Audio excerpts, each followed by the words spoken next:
it was postponed for a year to allow us then agree on that method.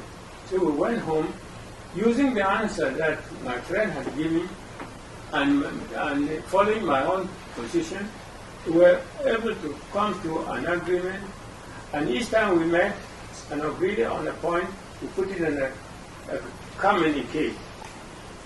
Then at the end of that year, 1960, these communiques were compiled in a book. We presented them, signed together, and presented to the United Nations, and they were compiled in a small booklet. That booklet we consider to be the crux of everything that should bring us together.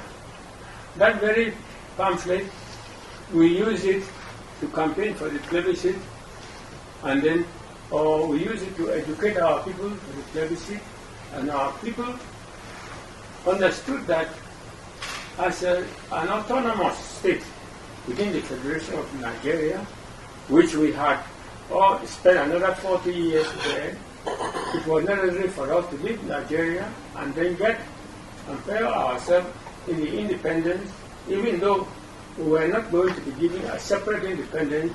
We were going to enjoy the same independence with our brothers on the other side, and so they voted massively.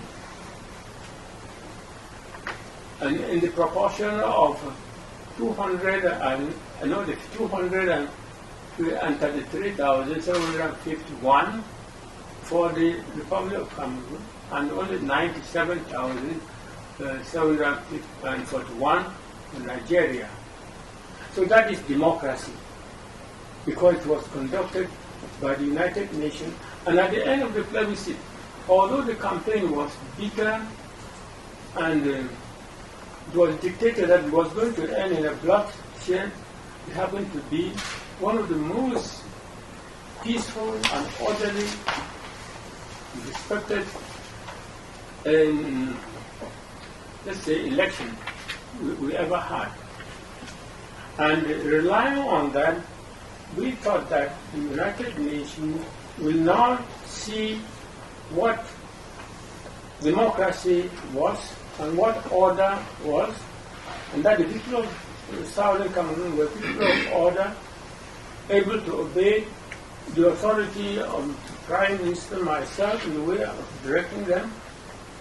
And so, when the plebiscite was completed, it was time now for the United Nations to meet and to pronounce judgment.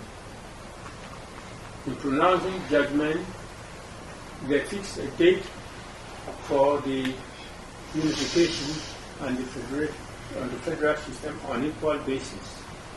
That was against the very first pronouncement. We, in our community, said that if the plebiscite was won in favor of joining La République of Cameroon, it should not be immediate, but gradual.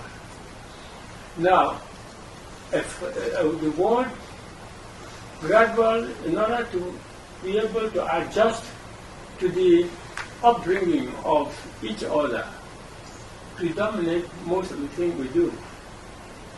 Now, the United Nations, by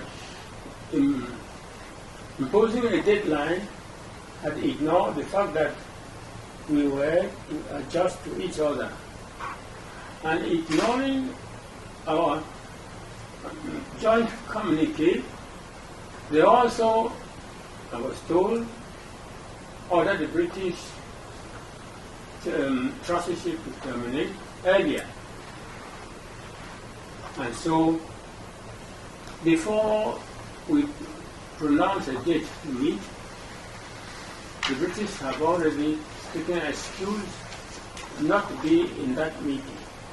And so we rely on, if the British as administrative authority would not be there, at least the United Nations would be there to terminate the trusteeship and grant us the independence by joining the Republic of Cameroon. So on that day we met. Fortunately, they did not appear.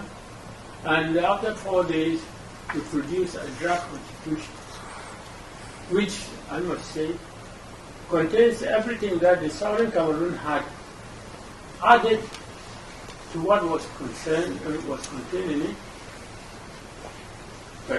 And at the closure, as usual, without the Anglophone, whatever we hold a meeting, especially a meeting for constitution, we often return